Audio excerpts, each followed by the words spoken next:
42 feet by 40 feet totally 1680 square feet জায়গার মধ্যে যারা চাচ্ছেন ক্লাসিক্যালভাবে একতলা ফাউন্ডেশন দিয়ে একতলা করবেন, যাদের রুচি ভালো বা যারা চাচ্ছেন যে একটু রুচিশীলভাবে একটি ডিজাইন করবেন, তারা আজকের এই ডিজাইনটি দেখতে পারেন। এই ডিজাইনটি কুমিল্লা নাঙ্গলকোটে অবস্থিত। এই ডিজাইনটি 2022 সালে আমাদের মাধ্যমে ডিজাইন করে নেওয়ার পরে 2025 সালে উনি আস্তে আস্তে করে এই বাড়িটির এতটুকু কাজ করেছেন। তো যেহেতু ডিজাইনটি আমাদের মাধ্যমে করা হয়েছে, এখানে আমরা কত টাকা বাজেট দিয়েছি, এতটুকু কাজ করতে কত টাকা খরচ হয়েছে এবং এই বাড়িটির ভিতরে কিভাবে কি রাখা হয়েছে বিস্তারিত থাকবে আজকের এই ভিডিওতে। তো ভিউয়ার্স, আজকের ভিডিওটা যদি একটু বড় হয় অবশ্যই সম্পূর্ণ ভিডিওটা দেখবেন। 8 মিনিটের ভিডিও। আমি চেষ্টা করব এই 8 মিনিটের ভিডিওর মধ্য দিয়ে আপনাদেরকে এই বাড়িটির A to Z একটি ধারণা দেওয়ার চেষ্টা করব। যারা বর্তমান সময়ে 1680 স্কোয়ার ফিট জায়গার মধ্যে 4 বেডরুম, 4টি টয়লেট, 5টি ব্যালকনি, সামনে এরকম অসাধারণ একটি ফোর্সের ডিজাইন দিয়ে স্বপ্নের একটি বাড়ি করবেন, তারা আজকের এই ভিডিওটি না টেনে সম্পূর্ণ দেখবেন। তো এই বাড়িটির এতটুকু কাজ করতে এখন পর্যন্ত কত টাকা খরচ হয়েছে, এই বাড়িটি পুরোপুরি কমপ্লিট করতে কত টাকা খরচ হবে এবং এই বাড়িটির ডিজাইন করার পরে কিন্তু আরটু চেঞ্জ করা হয়েছে, যেমন এই ফোর্সের ডিজাইনটা কিন্তু পরবর্তীতে অ্যাড করা হয়েছে। আমরা সম্পূর্ণ বিস্তারিতভাবে কথা বলবো।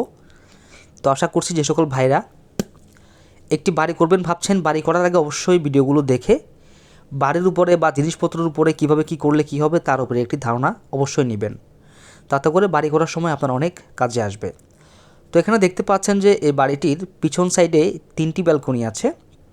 2টি ব্যালকনি হচ্ছে 2টি বেডরুমের সাথে এবং একটি ব্যালকনি কিচেনের সাথে। তো এই ব্যালকনিগুলো দেওয়ার উদ্দেশ্য হচ্ছে পিছন সাইড থেকে যদি দেখা যায় তাহলে কিন্তু বাড়িটাকে ঠিক এরকম দেখা যাবে। খুবই সুন্দর এবং খুবই ক্লাসিক্যাল করে এই ডিজাইনটিকে আমরা সাজানোর চেষ্টা করেছি। এই বাড়িটির ছাদের উপরে একটা এক্সট্রা রুম দেওয়া হয়েছে। তো অনেকেই আবার চিন্তা করেন যে ভাই একতলা ফাউন্ডেশন দিলাম, এখন আমি যদি চাই আমি কি উপরে ছাদের উপরে রুম করতে পারবো কি না। তো সেক্ষেত্রে আপনি কোন জায়গায় রুমটা দিবেন, কিভাবে করবেন, এই বিষয়গুলো নিয়ে ইনশাল্লাহ চাইলে কথা বলতে পারবেন বা বুঝতে পারবেন। তো আজকের ভিডিওটি একটু বড় হলেও সময় দিয়ে আজকের ভিডিওটি সম্পূর্ণ দেখবেন। তো যে পোস্টটা দেখতে পাচ্ছেন এটা কিন্তু পরবর্তীতে করা হয়েছে, দেখতেই পাচ্ছেন এটা পরবর্তী ঢালাই করা হয়েছে। অর্থাৎ উনি ডিজাইন করার পরে ওনার 2024 সালে ওনার কাছে মনে হয়েছে যে এই পাশে একটি ফোর্স করার দরকার। ওনার ফ্যামিলি যখন বলেছিল তখন উনি আমাদের সাথে যোগাযোগ করার পরে আমরা এই পোস্টটাকে এভাবে করে দিয়েছি। তো সামনে যে ফোর্সটা দেখতে পাচ্ছেন, সামনে দুটি ব্যালকনি দুই পাশে আছে এবং মাঝখানে ফোর্সের ডিজাইন আছে। তো ফোর্সটা দেওয়া হয়েছে 8 ফিট বাই 8 ফিটের মাঝে, একদম সুন্দর করে আমরা দেওয়ার চেষ্টা করেছি। এবং এই জায়গাটার মধ্যে টাইলস করা হবে, আপনাদেরকে দেখানোর চেষ্টা করতেছি। এই জায়গাটা টাইলস করা হবে এবং এই বাড়িটির ভিতরে আপনি যখন প্রথমেই ফোর্স দিয়ে প্রবেশ করবেন ড্রয়িং রুমটা পাবেন। ড্রয়িং রুমটা আলাদা করে দেওয়া হয়েছে এবং গেস্ট রুমটা আলাদা করে দেওয়া হয়েছে। ডাইনিং রুমটাও আলাদা করে দেওয়া হয়েছে, যাতে করে গেস্ট যদি ড্রয়িং রুমে বসে ডাইনিং রুমের লোকজন যাতে দেখা না যায়। তো আসলে অনেকে এই জিনিসগুলো চিন্তা ভাবনা করে আমাদের মাধ্যমে ডিজাইন করে নেন। তো বন্ধুরা, চলে আসলাম সামনের একটি বেডরুমে। এটা হচ্ছে গেস্ট বেডরুম, এটার সাথে অ্যাটাচড টয়লেট আছে, ব্যালকনি আছে। আসলে 4টি বেডরুমের সাথে 4টি ব্যালকনি আছে, 4টি টয়লেট আছে এবং একটি কমন টয়লেট আছে। আমি আপনাদেরকে সবই একে একে দেখানোর চেষ্টা করব। তো এই বাড়িটির দেখতেই পাচ্ছেন যে কাজগুলো করা আছে বা করা হয়েছে এখন পর্যন্ত।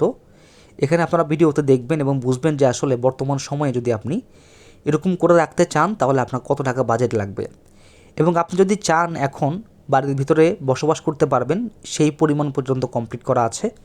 তাহলে অনেকে কিন্তু চায় আবার কিছু কমপ্লিট করে বা 2 রুম কমপ্লিট করে বাড়ির ভিতরে প্রবেশ করবেন, তারাও মোটামুটি আজকের ডিজাইনটি দেখতে পারেন। তো ভিউয়ার্স, এখনও যারা আমাদের ইজি কনস্ট্রাকশন ইউটিউব চ্যানেলটি সাবস্ক্রাইব করেননি, অনুগ্রহ করে সাবস্ক্রাইব করে রাখবেন এরকম নিত্য নতুন বাড়ি ড্রয়িং ডিজাইনের ভিডিও পাওয়ার জন্য। আর এই বাড়িটির পিছনের 2টি বেডরুমের সাইজ রাখা হয়েছে 13 ফিট বাই 14 ফিট করে এবং সামনে 2টি বেডরুম রাখা হয়েছে 12 ফিট বাই 13 ফিট করে। এখানে প্রত্যেকটি বেডরুমের সাথে অ্যাটাচ টয়লেট আছে। টয়লেটগুলো সাইজ দেওয়া হয়েছে 7 ফিট বাই 5.5 ফিটের মাঝে, খুবই সুন্দর করে আমরা সাজিয়েছি। তো এখানে টয়লেটে টাইলস করা হবে বিধায় কিন্তু এখনও প্লাস্টার করা হয়নি। এই বাড়িটি মূলত 13টি কলম দিয়ে আমরা সাজিয়ে দিয়েছি। কলমগুলো সাইজ দিয়েছে 10-10 করে এবং ভীমের সাইজ দিয়েছে 10 বাই 12 করে। এখানে উপরে ছাদ প্লাস্টার করা হয়ে গেছে দেখতে পাচ্ছেন এবং নিচে ভিট ঢালাই করা হয়ে গেছে। তো উপরে ছাদ ঢালাই করা হয়েছে 5 ইঞ্চি, নিচের ভিট ঢালাই করা হয়েছে 3 ইঞ্চি করে। এবং দেখতে পাচ্ছেন বন্ধুরা, এটা হচ্ছে কিচেন রুমটা। কিচেন রুমটা দেওয়া হয়েছে 8 ফিট বাই 10 ফিটের মাঝে, একটু বড় সড়ো করে দেওয়া হয়েছে। আপনারা যদি চান ছোট বড় করতে পারবেন, কোনো সমস্যা নাই। এখানে তাক বা শেলফগুলো ঢালাই করা হয়েছে এবং কিচেন রুমও টাইলস করা হবে। এবং যদি ব্যালকনিগুলো দেখেন, এখানে অ্যাসেসের গ্রিল দিয়ে অনেক সুন্দর করে কাভারিং করে দেওয়া হয়েছে। তো আপনারা চাইলে এভাবে সুন্দর করে আপনাদের ডিজাইনগুলো আপনাদের মনের মতো করে আপনারা সাজিয়ে নিতে পারেন। অবশ্যই ড্রয়িং ডিজাইন করানোর আগে আপনার আত্মীয় স্বজন যদি কেউ থাকে ইঞ্জিনিয়ার, তাদের মধ্যে করবেন, তাদের সাথে যোগাযোগ করে করবেন। অথবা যদি কেউ না থাকে সেই ক্ষেত্রে চেষ্টা করবেন দক্ষ প্রফেশনাল একজন ইঞ্জিনিয়ারের মাধ্যমে আপনার বাড়ির ড্রয়িং ডিজাইনটি করিয়ে তারপর বাড়ির কাজে হাত দেওয়ার জন্য। ভাই আপনি দেখেন 20 থেকে 30 লাখ 40 লাখ টাকা দিয়ে বাড়ি করবেন, এটা ড্রয়িং করতে আপনার কিছু টাকা খরচ যাবে, সেটা আপ টু 50,000 টাকার মতো যাবে। এই টাকাটা খরচ করে আপনারা ড্রয়িং করতে চান না, তার ফলে অনেকেই কিন্তু অনেক সমস্যার মধ্যে পড়েন। তো সেটা আসলে আমি আলোচনা না করি। আপনারা অনেকে হয়তো ভিডিওতে আমাদেরকে কমেন্ট করে বলে, ভাই আমার এই সমস্যাটা হয়েছে, আমি ড্রয়িং ডিজাইন করিনি। তো আসলে তাদের জন্য বলবো যে ভাই কিছু টাকা খরচ করে হলেও ড্রয়িং ডিজাইনটা করিয়ে নেবেন। তো বন্ধুরা যাই হোক, এটা দেখতে পাচ্ছেন ব্যালকনিগুলো আমি ভিডিওর মাধ্যমে দেখানোর চেষ্টা করতেছি। এই রুমগুলো কিন্তু বেশ বড়সড় এবং প্রচুর পরিমাণ আলো বাতাস প্রবেশ করছে, দেখতে পাচ্ছেন। তো আসলে এই ডিজাইনটা খুবই সুন্দর এবং আপনার চারপাশে জানালাগুলো এভাবে সেট করা হয়েছে যাতে করে প্রচুর পরিমাণ আলো বাতাস প্রবেশ করে। তো বন্ধুরা এই বাড়িটির আপনারা যে ভিডিওতে দেখতে পাচ্ছেন যে বাড়িটি বা যে রুমগুলো, প্রত্যেকটা জিনিসই এখানে দেখতে পাচ্ছেন খুব সুন্দর করে করা হয়েছে। এবং এখানে যে মিস্ত্রি কাজগুলো করেছে, কাজের ফিনিশিংটি ভালো হয়েছে। যদি আপনি দক্ষ মিস্ত্রি দিয়ে কাজগুলো করান তাহলে আপনার কাজের ফিনিশিং ভালো হবে, দেখতে অনেক সুন্দর লাগবে এবং আপনার মালামাল নষ্ট হবে কম, যদি দক্ষ হয়ে থাকে সেই জিনিসটা খেয়াল রাখবেন। তো বন্ধুরা এই বাড়িটির সিঁড়ির ধাপগুলো দেওয়া হয়েছে 5 ইঞ্চি করে, যাতে উপরে উঠতে নামতে কোনো সমস্যা না হয়। এবং এই বাড়িটির কলমের মধ্যে যে রডগুলো দেওয়া হয়েছে, এখানে 13টি কলমের মধ্যে যে রড দেওয়া হয়েছে তার মধ্যে 12 মিলি রড দেওয়া হয়েছে 2 পিস, 16 মিলি রড দেওয়া হয়েছে 2 পিস 4 কর্নারে।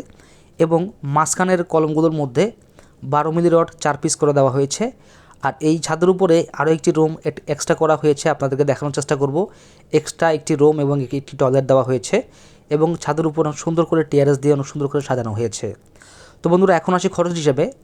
এই বাড়িটির এতটুকু কাজ করতে এখন পর্যন্ত আপনারা যে ভিডিওটা দেখলেন, এতক্ষণ পর্যন্ত যে ভিডিওটা দেখছেন, এতটুকু কাজ করতে এখন পর্যন্ত খরচ হয়েছে মাত্র 22 লক্ষ টাকা।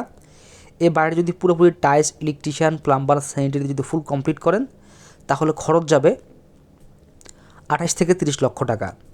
তো ভিউয়ার্স ধরে নিলাম 30 লক্ষ টাকা হলে বর্তমান সময়ে আপনি 2025 সালে এরকম খুব সুন্দর করে এরকম একটি বাড়ি করে নিতে পারবেন।